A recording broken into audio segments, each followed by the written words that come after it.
Everyone, and welcome to Let's Get Visible, a podcast for business owners helping them to grow, have a sustainable business, and get more visibility online. I'm Dawes Brown, and I'll be bringing you SEO and digital marketing tips, as well as interviews and conversations with other business owners. So, let's get started.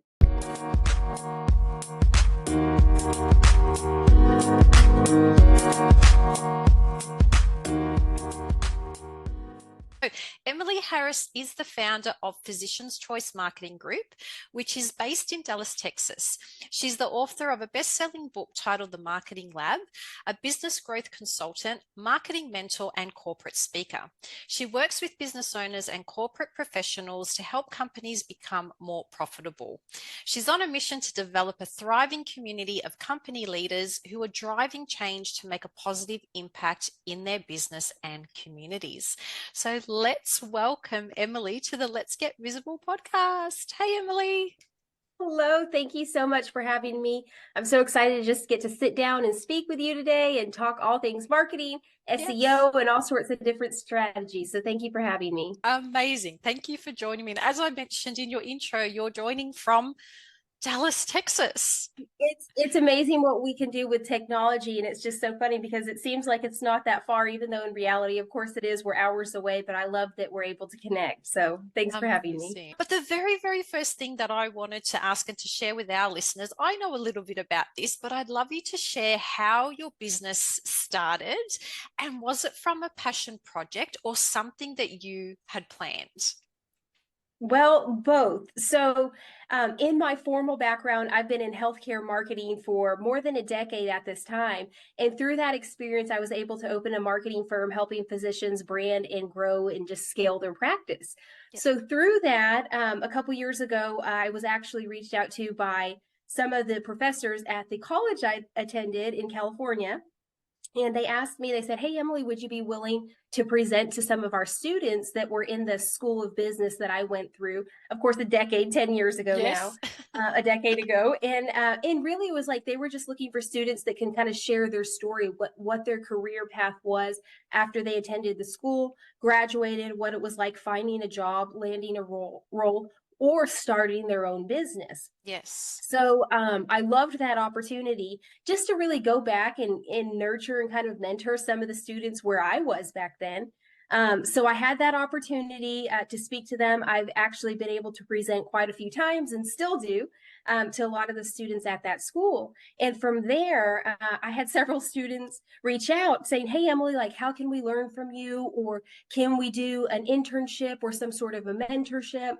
Yes. And thankfully, I've been able to line up some internships for quite a few students. But with that being said, I thought, oh my goodness, I hadn't thought about the fact that some of the students would reach out wanting to learn more about like my career journey and what I've been able to do after, doing marketing for so many years. So through that, I founded a group or a community. It's an online community called the Marketing Lab with Emily Harris. Yes. And I've been able to put together a book that teaches them strategies from either starting their business or if they're working for a corporate company. Some of the top 10 things that I recognize are like the marketing strategies and some tactics that you can do to really move the needle and grow that company and grow that brand.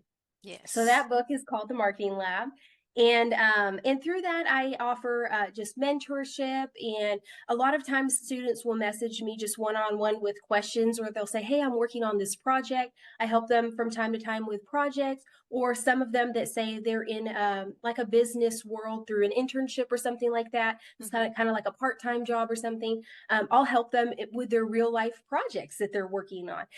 There's different industries. I've helped with roofing, some that do like a solar business that they're learning how solar works. But I've helped them do like a customer acquisition strategy. There's a couple of students that got an internship with a food service company that supplies food to restaurants. So that I'm able to help them. Okay, here's how we basically showcase from a restaurant perspective. Here's the type of food or quality that we serve at this restaurant. So I help them put together marketing campaigns and things like that of that nature. So it's a lot of different businesses and different industries, I guess is the point. But Yes. a lot of the strategies and tactics that we talk through are very similar, from like lead acquisition strategies to branding, revenue growth, and even from the ground up, like as far as how do we design like the logos. And I work with them on learning some of the graphic design skills, for example, and recommend different platforms. If they're wanting to reach out, some of them are interested in podcasting and doing videos for a YouTube channel. So Yeah. then I kind of coach them and train them and teach them, okay, here's some of the steps that you can do to grow kind of like in the more of the digital world too. So there's a lot of different aspects, but through that, I've been able to meet and help a lot of different students. So I find it very rewarding for me. So That's amazing.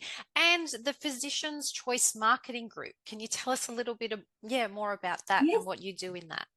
Yes. So I work with different healthcare companies, either large corporations. In my background, I actually work with a very large company that's one of the largest healthcare providers in the United States, really. And they have a lot of different hospitals. And so through that, I've learned how hospitals operate, how health systems as a whole operate, and then as well as the different private physician practices. Yeah. So that's kind of my niche now, that I help a lot of different private physician practices in varying specialties. But basically, if they're looking to either grow or figure out how they can implement like a more robust like patient acquisition strategy, or either say, I've had some surgeons come to me and say, hey, we had an amazing outcome on a surgical procedure, and they really are looking to basically showcase the work or the surgery that they did, and how that patient is now living a better life due to the surgery or the care they received through that provider. So I help them showcase and kind of package, and it's definitely from a marketing perspective, but also from like the perspective of like the human element of what it actually impacted, or what it did to impact positively that patient life. So I package that in the sense of like, I'll interview the physicians talking about the clinical aspect of it, the patients talking about what it did for them, either through like videography, write-ups, press releases. We do a lot of print stories in magazines as well, so that those providers can touch the patients that are in that local community. And then we translate that to like the digital marketing side of it, where we're getting everything online too, so that we can showcase those things to like high intent searchers online, which is, by the way, where SEO comes in for us too. Yes. That's Yes. amazing. And there's so many foundation pieces, as you said. So between the mentorship that you do and then also the work that you do with Physicians Choice Marketing Group, really what you're explaining, there's so many crossovers, isn't there, within those two areas, and getting the foundations really is just so integral and so important for any marketing strategy.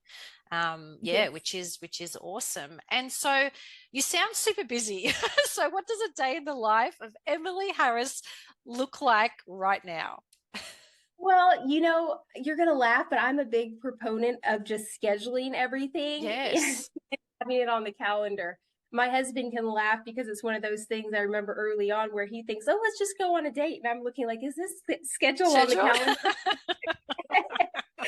Yes, I'm guilty 10,000%. But really, I just look at it as like, if there's, well, it can be, yes, a lot of things. Well, if there's like a strategy in place to get the things done. And for me, the strategy is scheduling it so that it actually is methodical. And I can know like a week in advance or a day in advance or however long ahead that I have something planned. Okay, this is what I'm going to be doing on Tuesday at 10:30. Yes. I usually know. Well, some people think that that's like insane. Like, how can you know these things and how can you plan it? For me, that's just how I kind of book my time so that I can execute and do the things that I love doing. So I'm sitting here nodding because I think this is why we get on so well. Everything is in my calendar. Everything is scheduled, from like breaks to walks to exactly where is dinner happening. Everything has to be in the calendar. If it's not in the calendar, it's not happening, is basically my motto. And it just reduces the stress, the anxiety, the overwhelm, because you feel like you know exactly what it is that you're doing. Everyone around you knows what's happening, and everyone's just a bit more chill, and the stress levels tend to come down. So I totally resonate with everything you've just said, and absolutely love it. So you've explained a little bit about your genius. What's the bit that you love the most about the work that you do? Well, I've thought about that several times because people do ask me like, what keeps you going? And for me, I guess it's like when you get to that phase that work doesn't necessarily feel like work. Like, yes, I Yes. understand, like, there's still, like, from a volume perspective, like a mountain of things to tackle and get done. But as far as structuring it, it's the scheduling and then being able to execute and get done the things that I feel are valuable to me, which for me, like, Yes. I love being able to, mentor and help support the next generation, whether they're in marketing or different types of business. That for me is very rewarding to get to help. Yes. So it's something that it started organically, but I think it's one of those things that as you determine, like, one, what you're good at, but two, what really falls into place naturally because you gravitate towards it. I think there's like a beauty in like that magic of everything connecting. And so for me, like, Yes. I have my business and my marketing firm where I'm able also to use, more than a decade worth of experience doing marketing strategically for these types of physicians, and being able to say, okay, I can use my expertise to help them grow their business.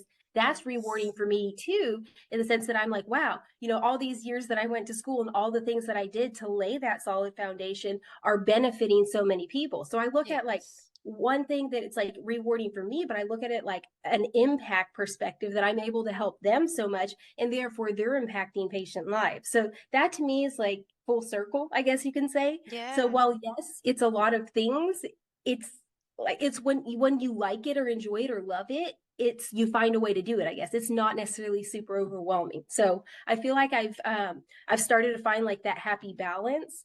And Yes. I kind of carry on and do the things that I love. So Yep, absolutely yeah. love it. And yeah, it doesn't feel like work when you enjoy and love what you do because you're just in your Mhm. zone and in your element, right? So Yes. it just flows and it just happens and works really well. And as you said, you get to make an impact and help, other people with it.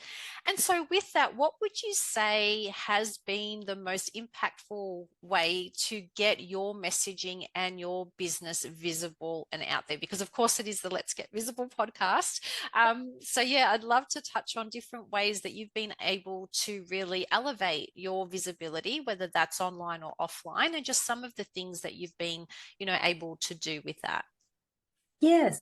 Well, I think with like the physician side of things and like that marketing firm that I have, thankfully, because I had been in the space for so many years. And this is another thing that I think when people feel like sometimes the work you do doesn't matter, know that it does. Because honestly, having had like a very established, maybe reputation is the word, Yeah. or just presence in the space, quite a few of my clients just reached out, and that was really how my business evolved and why I decided to open, this marketing firm. One, I got to use my expertise, but at the same time, whenever I had clients saying, hey, we need your help, that's what was the aha moment that I thought, wow, I can open this business. So it was a couple things there, but I just want to like highlight the fact that while sometimes you might have like the dreams and the aspirations to have your own business, but you don't yet, and you're still in your corporate career, I just want to say that like that the work that you're doing at that time is very pivotal and matters, and it affects your life later on down the road, which is what I realized. So then for me, it was just a matter of like building and establishing an online presence through SEO, through digital marketing, ads, email marketing campaigns, and quite a bit of organic social as well, but just trying to provide value also to other providers that might not know me, for example, but Yes. are in the space trying to grow their practice. And then for the marketing lab, I'm able to showcase here's the things like in live time, like the behind the scenes, behind the curtains type of thing that I'm doing in my business, so that students can also learn, oh, wow, like sometimes it's not always easy, and there's things that you have to do to keep things moving, but also Yes. to kind of break through that stigma. Like, well, yes, it's amazing to have your own business. There's a lot of work and effort that goes behind Yes. it. Yeah. So I think that's the thing, to show them, hey, these are some of the things that I'm currently working on. And I was actually speaking with somebody the other day that she was telling me, she said, I'm working really hard on, and we were going down the list of her action items. And she said, Yes. I would have given up. She said, I thought that these were abnormal obstacles and that it was just happening to me. I said, no, these are things like for me on some of these stages, it took me 2 months to get this Yeah. paperwork. filed or approved or whatever it was. So I was telling her, I said, no, don't give up. And she said, it was insightful for her just to have somebody being, I guess, open and honest and saying, hey, these are really the steps that you need to do. And you have to just push through it. Don't just give up. So Yes. I look at it like things like that, that there's multiple things like, yes, you want to have a beautiful, robust online presence, but there's the behind the scenes of it that it's like, I guess it connects back to like, what are your values and what are your mission? What's your mission as a company? Like, why did you start? Like, if you have a Yes. reason, yes, like if you have a reason to actually serve and be there, and if you genuinely care and want to help other people, that's going to transpire because at the end of the day, like, there's a lot of companies, and I know that you know this, but for listeners, that it's like, it's kind of the fly by night companies that they just pop up and make a bunch of money and then leave, and then they're pivoting it on to something else. For me, from the very beginning, it wasn't just about like making money. While that has come and I'm grateful for it, it was about, wow, I have an amazing opportunity to use my talents, gifts, abilities to serve others. And I look at it like the ripple effect that, wow, because I was able to put myself in a great position to help other people through learning, education, experience, and all the things, then now I'm able to help those people help others. And that, to me, that's what I love. Like that's the Yes. driver for me. So there's multiple things, but I would just say, like, define your why, like why you started, why you want to do the things that you're doing. And of course, there's the saying too that you might have heard that says, no mission, no margin.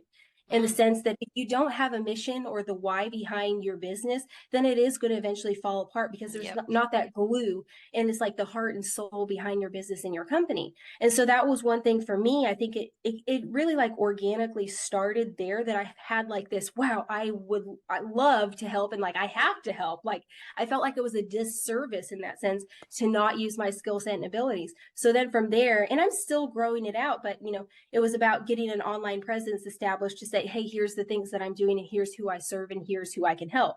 That Yes. continually evolves. It's an ongoing thing. Like you'll always be updating your website. You'll always be creating content for social media, or a YouTube channel, or whatever it is that Yes. fits for your brand. So that's continual. But I think the heart and soul of your business and why you started, that should remain pretty solid. And I think that that's where you start to see that revenue growth. So I hope I that answers the question. absolutely love that.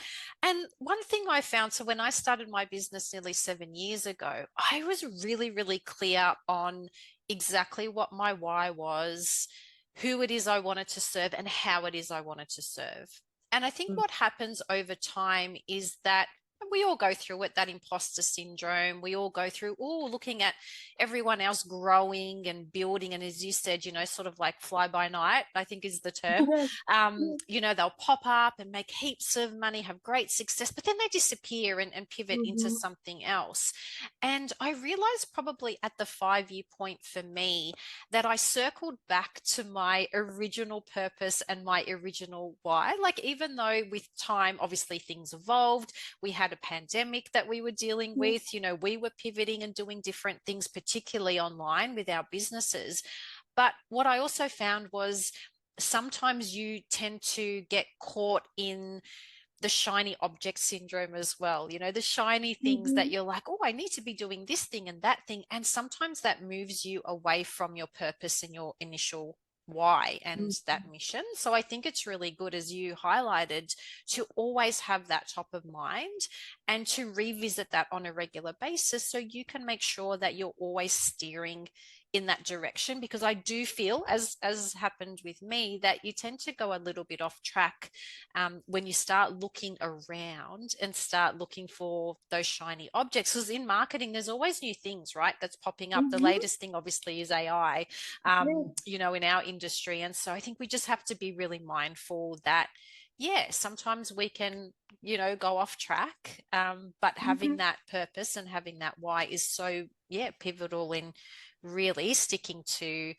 what it is that you started or what it is you wanted to do, but also not being that fly by night business and sticking around for the long term, right? Being that sustainable business, which I think is super important. So I couldn't agree more. And that's one of the things too that I see a lot of times. One, from like a client perspective, a lot of the clients that I'm speaking with, either like through onboarding or just having a conversation with them, quite a few times they've said to me like, "Hey, we tried to work with a company or somebody, an individual, and things didn't quite work out." And I also recognize that there's that hesitation because of that. That you have those pop up companies that are the fly by night and disappear. Yes. So that's a scary, overwhelming thing. But at the same time, I look at that too, like as an opportunity. Like if you have your core values and your core mission, everything that who you are as a company solidified, then it's no problem and no big deal just to say, yes, I'm going to take care of it. And you do, even without saying, I'm going to take care of it. That there's this trust that's built. And I think that that's the thing where you can start building that referral basis for your business where you're not having to spend so much money, for example, through paid ads. Not that that's bad, but if you can get those organic referrals, I feel like those are typically the clients that are renewing right and left, that are hungry for your service, that are trying to find you, and that are vying for your time. And that's the thing Yes. that I've seen a lot of times, that I've spoken with a couple people that they're saying, "Hey, I'm doing everything like on the paid ads front, but it's not resonating or it's not working." And I help them tweak their ad messaging, but I also go back to like the core of it and the heart and soul of what they're doing. And it's like, well, are you delivering quality service? It's not just about getting these clients, but it's actually the fulfillment piece of it too. So of course there's multiple elements, but I always come back to that. Like, one, you can advertise the most beautiful things in the world, but if you're not delivering well, then there's a problem right there. So I always just, well, I don't want to like, I guess, lean in too heavy on it. I just want to encourage people that, well, sometimes you feel like that might not matter, or do people really care? They do They care, because I do. feel like, Yeah. yes, that's what they connect with. So that's it. I'll let my case rest on that. No, But I feel I like think that's awesome. And retention too, like being able to service and support existing clients at the end of the day is also more profitable for your business rather than trying to go out and constantly find brand new clients, yeah, day in and day out, and those types of things too. So I think if, as you said, if you've got a really good understanding, and you can deliver on that with the type of service that you provide, then that's a super duper way of being able to build credibility, visibility, and sustainability in your business. Which yes. is, yeah, which is, again, we're on the same page. This is why we get on so well. Yes, I know. um, so in hindsight, Emily, is there anything that you would do differently when it comes to your business and maybe your visibility, and why? Yeah, well, I think for me, in hindsight, not necessarily, because I always look at things like as a growth opportunity. It's kind of like when you look at pictures of yourself from 15 years before and you're like, why did I wear that? At the end of the day, like in business, I'm like, oh my goodness, why did I do that? But looking back, I recognize too, like that could be like where you are at your stage of business growth, because that was the best knowledge or the best that I knew to do at the time. That's And it. like right now, and I know you mentioned, with like the rise of AI, so to speak, going on right now, that a couple years ago, AI wasn't as prominent as it is now. No. So looking back, like, yes, we would incorporate more AI or leverage different AI resources to streamline our business and our processes, but we were doing the best we could with what we had at the time. So I feel Yes. like if you're doing that right now and implementing, the best programs, and it's not even always about the best programs, but if you're looking to always, I guess the term is level up Yeah. your what you're doing and make it the best that you can possibly make it, then you are doing the best. So yeah, 5-10 years, you might look back at your business and be like, oh my goodness, like I didn't know as much as you do now in the present moment. But looking back, I guess it's one of those, like, don't be so hard on yourself for wearing like the Yes. silly dress 10 years ago or 15 years ago, because that's what was in style and that was the best of what was at the time. So All I the bad like it. hairstyle. That hairstyle, oh my Yep. goodness, what are we going to think in 10 or 15 years? But Yeah. one of those things that I guess is just like a way that I can like mentally liken it for people, that, well, yes, we kind of laugh at ourselves like, oh my goodness, like, why did we think that was a good idea? It's like, well, if you look at what was going on at the time, that's why it was a good idea. Yeah, it's all relative, Yeah. right? And it's all part, Yes. yeah, of that, growth and that journey. And I think, I don't know if you've found this too, but whether you've seen it in your own business or with other people's businesses, but sometimes we tend to overcomplicate marketing, and we tend to overcomplicate the whole process and all the things.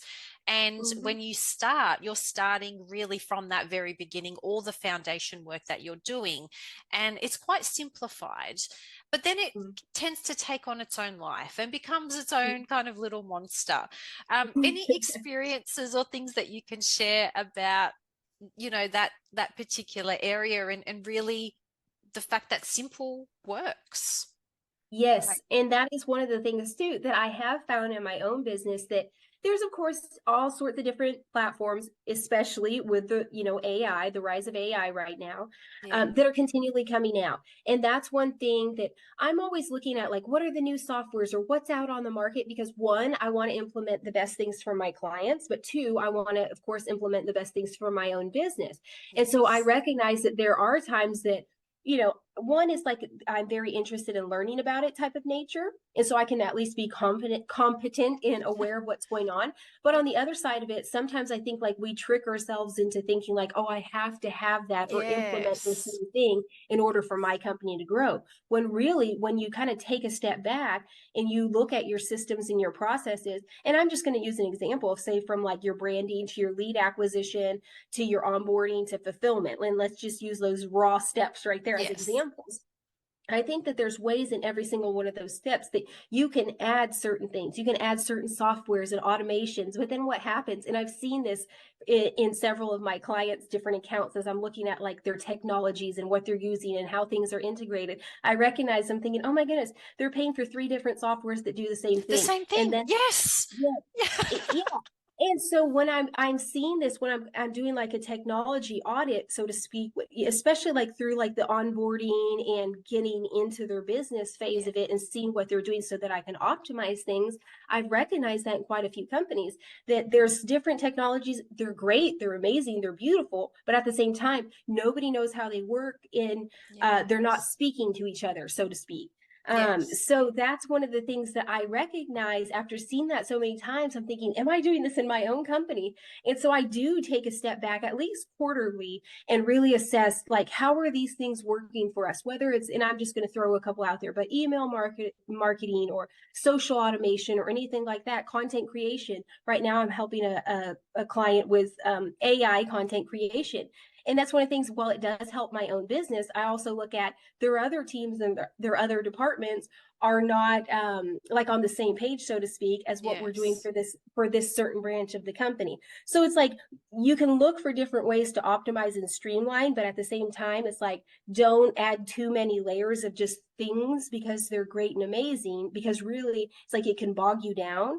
So I see that a lot, and that's why I guess I recognize, okay, let me make sure that I don't fall into the same trap too. So yes, I actually went through and did an audit for my own business and realized I had things that were quite similar, and it might only be $12 a month or $15. Like, it's not huge dollars, but it all adds up. And if they all do pretty much the same thing, then just simplifying that whole process makes life so much easier and just better, like, and less headaches. That's right. Excellent. So I'd love you to share a strategy or a key tip with our audience today that would help them either in their business and life. So whether that's through your own experience or working with your clients, what's something juicy that you could share that would be really helpful for our listeners? Yeah, so I think from a business perspective, I would say, of course, always remember your why.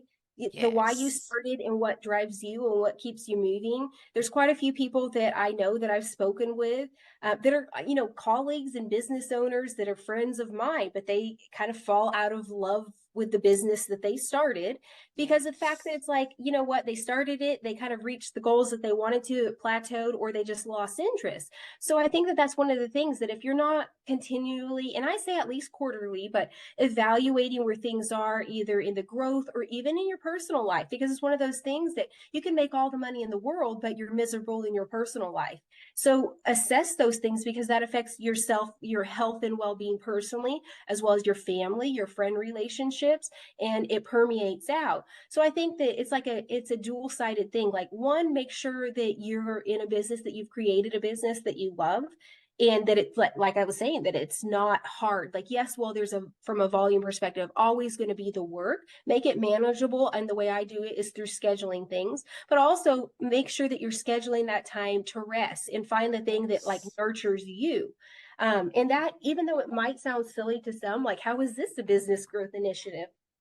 Whenever I was speaking with somebody the other day, she was telling me, she said, I feel guilty if I'm taking time for myself.